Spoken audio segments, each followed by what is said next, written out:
El motor tosió una vez más antes de morir definitivamente. Golpeé el volante con frustración mientras mi viejo Chevrolet se deslizaba hasta detenerse en el arcén de la Ruta 23. Eran las 9:30 de la noche y la carretera se extendía vacía en ambas direcciones, tragada por la oscuridad que solo interrumpían ocasionalmente las luces amarillentas de postes distanciados. Había sido un día agotador en la oficina y lo único que quería era llegar a mi departamento, darme una ducha caliente y olvidar el informe que mi jefe había rechazado por tercera vez. Pero ahora estaba aquí, varado a 30 kilómetros de la ciudad, con el celular marcando apenas una barra de señal. Me bajé del auto y levanté el capó. El olor acre del metal sobrecalentado me golpeó la nariz. No entiendo mucho de mecánica, pero incluso yo podía ver que algo había reventado en el radiador. Un líquido verdoso se escurría lentamente sobre el asfalto. El viento nocturno era más frío de lo que esperaba. Me froté los brazos a través de mi camisa de oficina arrugada y miré hacia ambos lados de la carretera. Ni una sola luz que indicara una casa o estación de servicio cercana. Solo la planicie interminable y el murmullo lejano de los insectos. Intenté llamar a una grúa, pero la llamada se cortó apenas comencé a marcar. Maldije entre dientes y guardé el teléfono. Tendría que esperar a que pasara alguien, aunque a esta hora y en esta ruta secundaria, eso podría tomar horas. Me apoyé contra el auto y encendí un cigarrillo. El humo se elevó recto en el aire quieto. Fue entonces cuando vi los faros a lo lejos, aproximándose desde el sur. Mi corazón se aceleró ligeramente con alivio. La camioneta Ford blanca se acercaba despacio, como si el conductor estuviera evaluando la situación. Me irguí y levanté una mano, tratando de verme lo menos amenazante posible.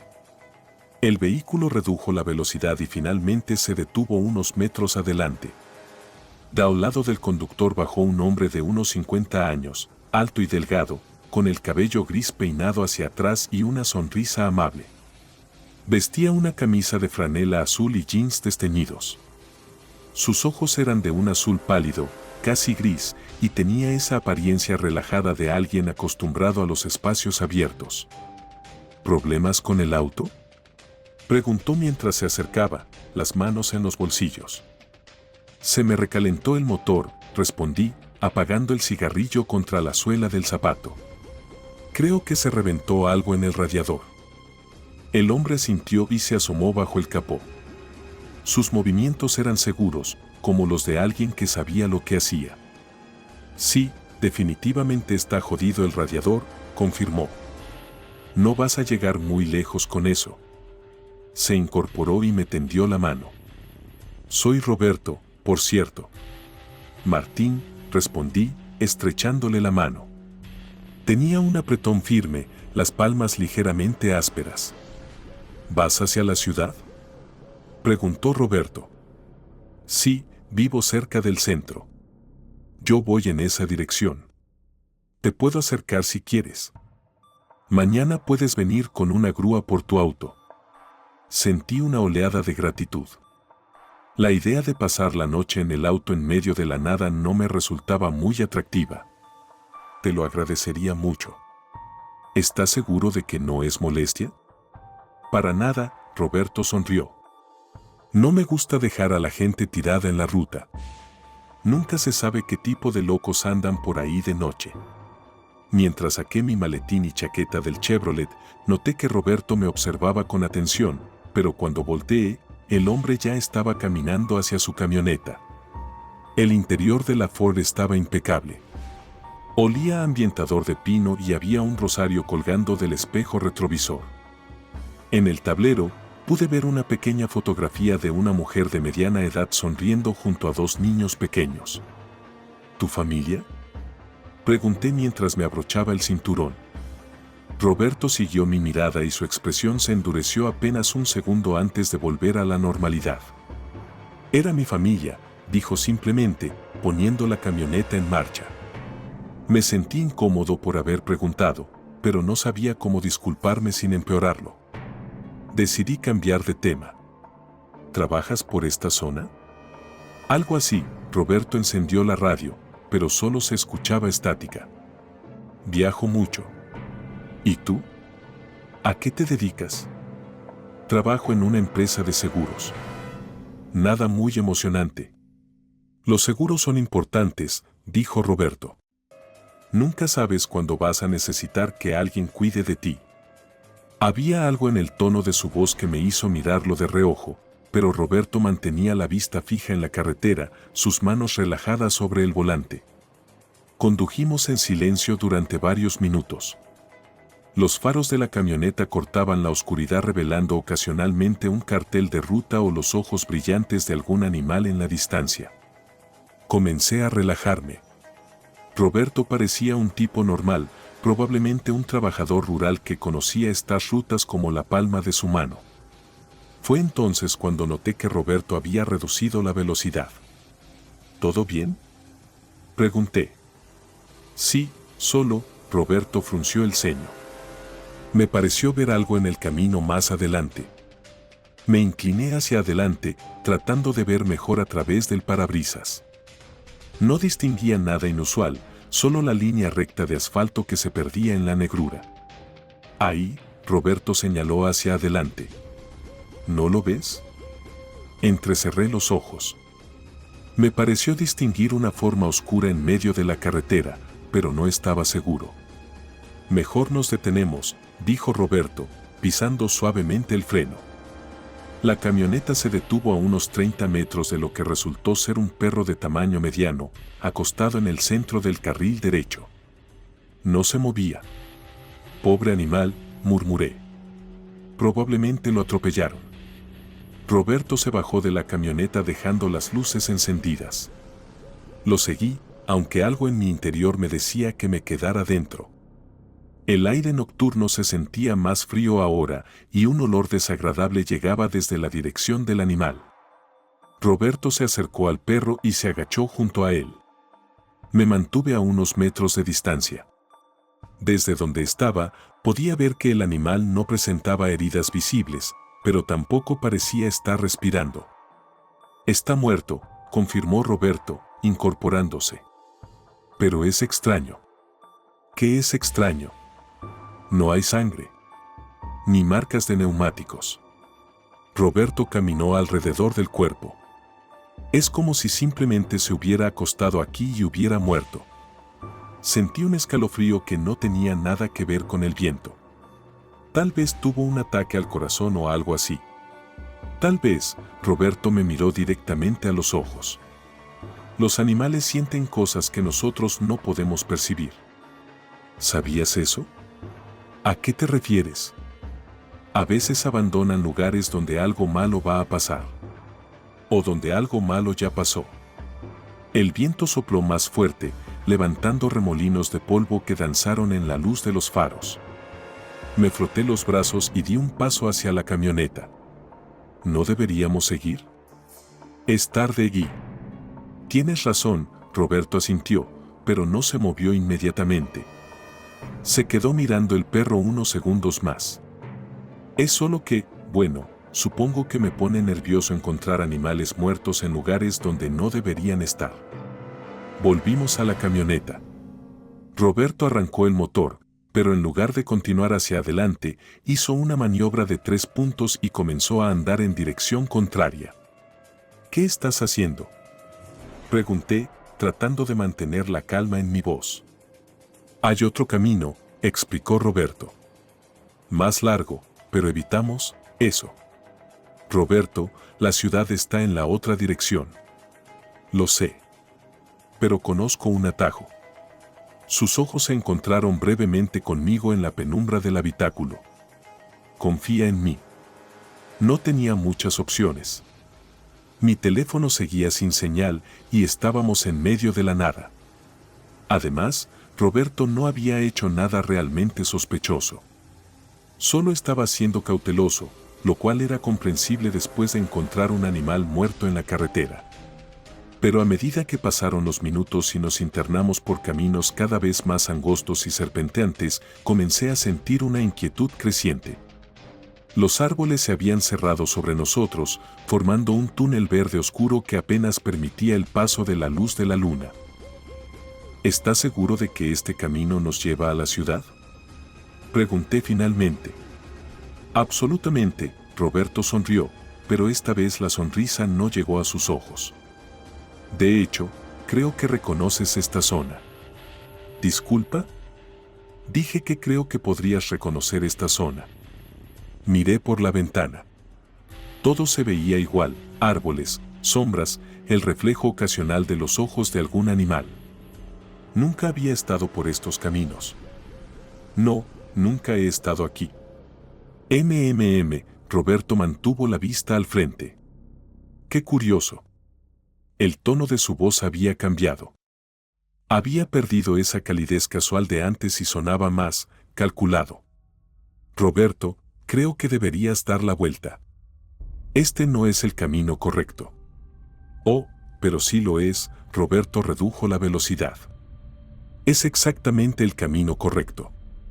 La camioneta se detuvo en un claro pequeño rodeado de árboles altos. Roberto apagó el motor y las luces, sumiéndonos en una oscuridad casi completa. Solo la luz débil de la luna que se filtraba entre las ramas proporcionaba algo de visibilidad. ¿Qué estás haciendo? Mi voz sonó más aguda de lo que pretendía. Necesito mostrarte algo. Roberto abrió la guantera y sacó una billetera de cuero gastado. Algo que creo que te va a interesar. Con manos temblorosas, palpé la manija de la puerta, pero Roberto había puesto el seguro central. Roberto, esto no está bien. Déjame salir. Primero mira esto. Roberto encendió la luz interior de la camioneta y abrió la billetera. Lo que vi me dejó paralizado. En el compartimiento transparente para fotografías había una imagen mía. No una foto tomada de lejos o robada de redes sociales. Era mi fotografía de identificación laboral, la misma que llevaba en mi billetera en ese momento. Con manos temblorosas, me palpé el bolsillo trasero. Mi billetera seguía ahí. ¿Cómo? ¿Cómo tienes eso? Roberto cerró la billetera lentamente y la guardó de vuelta en la guantera. La pregunta correcta, Martín, no es cómo la tengo. La pregunta es por qué la tengo. Esto es una locura, tiré de la manija de la puerta con desesperación. Abre las puertas. No puedo hacer eso todavía. Roberto se volvió hacia mí y en la luz tenue, sus ojos parecían casi negros. Verás, Martín, yo no me detengo a ayudar a extraños por casualidad. ¿Qué quieres de mí? Mi voz se quebró ligeramente. Si es dinero. No es dinero. Roberto sacó su propio teléfono, que claramente tenía señal. Es algo mucho más simple que eso. En la pantalla del teléfono, pude ver un mensaje de texto. Estaba demasiado oscuro y estaba demasiado asustado para leer los detalles, pero alcancé a distinguir mi nombre. Roberto, por favor. No sé qué está pasando, pero podemos resolverlo. Solo dime qué quieres. Lo que quiero, Roberto guardó el teléfono, es justicia. ¿Justicia por qué? Roberto no respondió inmediatamente. En su lugar, volvió a encender el motor, pero no las luces. La camioneta avanzó lentamente en la oscuridad, guiada solo por la luz de luna. El 15 de marzo del año pasado, dijo finalmente Roberto. Ruta 18, kilómetro 45. ¿Te suena familiar? Sentí que se me helaba la sangre. El 15 de marzo. Había estado conduciendo de vuelta del cumpleaños de mi hermana. Había bebido un poco, no mucho, pero suficiente para que mi juicio estuviera alterado. Y había llovido. Un Toyota Corolla azul perdió el control en una curva, continuó Roberto, su voz manteniendo un tono extrañamente calmado. Se salió del camino y volcó 3 veces antes de estrellarse contra un árbol. Recordaba esa noche con una claridad dolorosa. Había visto las luces rojas de freno delante de mí, había pisado el freno demasiado tarde, había sentido el impacto cuando mi parachoques trasero tocó al otro auto justo antes de la curva. Había una familia en ese auto, Roberto continuó. Una mujer, Patricia, de 42 años. Sus 2 hijos, Lucas de 8 años y Sofía de 6. Roberto. Tú no te detuviste. Las palabras cayeron en el habitáculo como piedras en agua quieta. Cerré los ojos, sintiendo que el mundo se desmoronaba a mi alrededor. No sabía qué, pensé que solo había sido un roce, estaba lloviendo y... No te detuviste, repitió Roberto. Seguiste conduciendo y dejaste que mi familia muriera sola en medio de la lluvia. Abrí los ojos y miré la fotografía en el tablero. La mujer sonriente y los 2 niños. Mi estómago se revolvió. Yo no sabía, susurré. No sabía que habían resultado heridos. ¿No sabías? La voz de Roberto se volvió más dura. ¿No sentiste el impacto? ¿No viste cómo se descontrolaron? Sí, pero pensé que solo había sido un golpe menor. Estaba asustado, había bebido y decidiste salvar tu pellejo en lugar de ayudar. Roberto detuvo la camioneta de nuevo. Esta vez estábamos en otro claro, pero este parecía diferente. Había marcas en los árboles, como si otros vehículos hubieran estado ahí antes. En el suelo, pude distinguir manchas oscuras que preferí no identificar. ¿Qué vas a hacer?, pregunté, mi voz apenas un susurro. Roberto me miró durante un largo momento. Sus ojos ya no parecían grises o azules. En la penumbra se veían completamente negros. Lo mismo que tú hiciste conmigo, dijo finalmente. Te voy a dejar aquí. ¿Qué? Roberto desactivó los seguros de las puertas. Puedes irte. No podía creer lo que escuchaba. ¿En serio? En serio. Sal de mi camioneta. Con manos temblorosas, abrí la puerta. El aire nocturno se sintió como hielo contra mi piel sudorosa. Me bajé lentamente, esperando que fuera una trampa, que Roberto me atacara por la espalda. Pero Roberto simplemente se quedó sentado en el asiento del conductor, mirándome. Roberto, lo siento. Siento mucho lo que pasó con tu familia. Si hubiera sabido. Pero sabías, Roberto encendió el motor. En el fondo, sabías. ¿Cómo voy a volver a la ciudad? Roberto señaló hacia la izquierda, donde había lo que parecía ser el inicio de un sendero. Siguiendo ese camino llegarás a la ruta principal en unas 3 horas. Si caminas rápido. ¿3 horas?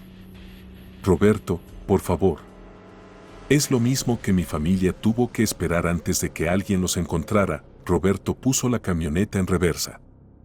Solo que ellos no podían caminar.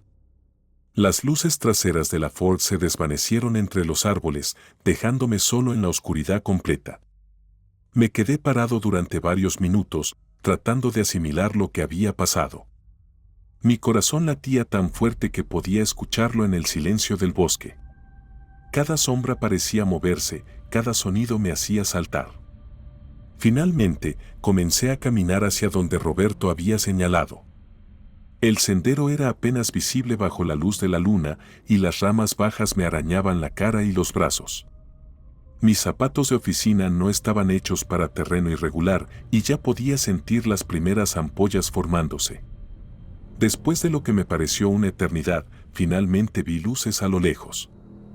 El alivio me invadió cuando reconocí las luces de la ruta principal. Me las arreglé para detener un camión que pasaba y el conductor, un hombre mayor con cara de preocupación, me llevó de vuelta a la ciudad. Durante todo el trayecto, no pude quitarme de la cabeza la imagen de Roberto y su familia muerta. ¿Cómo había obtenido mi fotografía? ¿Cómo había sabido dónde encontrarme? Y lo más perturbador de todo, ¿había más gente como Roberto buscando justicia por crímenes olvidados? Llegué a mi departamento al amanecer, exhausto y con los nervios destrozados. Me duché, me puse ropa limpia y traté de procesar lo que había pasado. Parte de mí quería llamar a la policía, pero ¿qué les diría? ¿Que un hombre me había dejado varado por un hit and run que había cometido hacía un año? Decidí ir a trabajar como si nada hubiera pasado. Tal vez la rutina me ayudaría a olvidar. Pero cuando llegué a la oficina, encontré un sobre en mi escritorio. No tenía remitente, solo mi nombre escrito a mano en letras mayúsculas. Dentro había una sola fotografía. Era una imagen de mi auto, el Chevrolet, pero no donde lo había dejado en la Ruta 23. Estaba en el estacionamiento de mi edificio de apartamentos. Y había una nota en la parte posterior de la foto. Los seguros son importantes. Nunca sabes cuándo vas a necesitar que alguien cuide de ti. R. Corrí hacia la ventana de mi oficina que daba al estacionamiento. Mi auto estaba ahí, en su lugar habitual, como si nunca se hubiera averiado.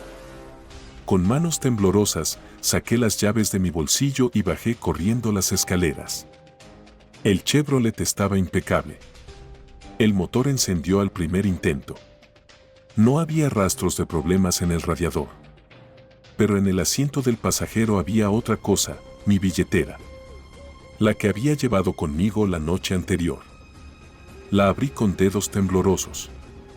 Faltaba mi fotografía de identificación laboral. En su lugar había una nota pequeña, ahora sabes cómo se siente. Me quedé sentado en mi auto durante largos minutos, tratando de entender qué había pasado realmente la noche anterior. ¿Había sido real? ¿O había sido algún tipo de elaborada pesadilla producida por la culpa que había estado cargando durante un año? Saqué mi teléfono y busqué información sobre el accidente del 15 de marzo. Los reportes estaban ahí, tal como Roberto había descrito. Patricia Mendoza, 42 años, y sus dos hijos, Lucas y Sofía, habían muerto en un accidente de tráfico durante una noche lluviosa. El reporte policial mencionaba evidencia de que otro vehículo podría haber estado involucrado, pero el conductor nunca fue identificado. No había mención de un esposo o padre llamado Roberto. Seguí investigando. Patricia Mendoza había sido madre soltera. No tenía registro de matrimonio. Los niños no tenían padre registrado en sus certificados de nacimiento. Entonces, ¿quién era Roberto? La respuesta llegó cuando encontré una nota al pie en uno de los artículos periodísticos del accidente. Roberto Mendoza había sido el hermano de Patricia. Había muerto en un accidente de motocicleta 2 semanas después del funeral de su hermana y sus sobrinos. El artículo especulaba que había sido suicidio, aunque oficialmente se clasificó como accidente. Dejé caer el teléfono. Roberto había estado muerto durante casi un año. Esa noche, no pude dormir. Me quedé despierto mirando por la ventana, esperando ver una camioneta Ford blanca en la calle. No apareció. Pero al día siguiente, cuando salí para ir al trabajo, encontré algo en el parabrisas de mi auto. Era un volante de una funeraria local. En la parte posterior, alguien había escrito a mano: servicios disponibles las 24 horas. Especialistas en casos no resueltos. Miré alrededor del estacionamiento. No había nadie. Solo los autos habituales de los inquilinos y el murmullo lejano del tráfico matutino. Doblé el papel y lo guardé en mi bolsillo. Sabía que debería tirarlo, pero algo me decía que lo iba a necesitar pronto. Porque ahora sabía la verdad. Hay ciertas deudas que no se pueden evitar para siempre. Y hay cobradores que no se detienen ante algo tan insignificante como la muerte. Mientras conducía hacia el trabajo, revisaba constantemente el espejo retrovisor. No buscaba una camioneta blanca. Buscaba cualquier auto que se acercara demasiado por detrás.